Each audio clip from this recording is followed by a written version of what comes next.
Lah, tiap-tiap malam dah habis kerja, saya kena letakkan kaki saya atas dinding. Pasal sakit sangat lah.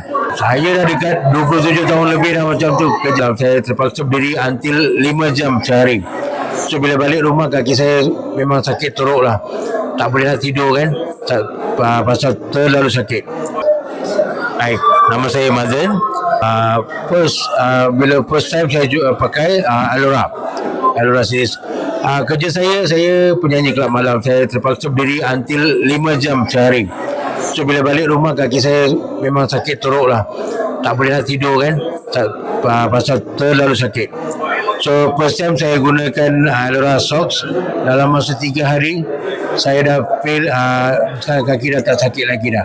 Saya boleh feel kaki saya ringan sangat. And saya boleh terus berdiri sampai 6 jam. Itu testimoni pertama saya lah daripada gunakan Alora Socks. Sebelum ini dah sakit berapa lama? Saya dah dekat 27 tahun lebih dah macam tu kerja kelab malam. So memang ada lah, tiap-tiap malam dah habis kerja, saya kena letakkan kaki saya atas dinding macam kan. Pasal sakit sangat lah. This is the first time lepas dapat gunakan Alora Socks kan. Saya boleh keluar daripada penyakit sakit tu lah. Dan satu hari pakai Alora Socks berapa lama? Sekarang 24 jam.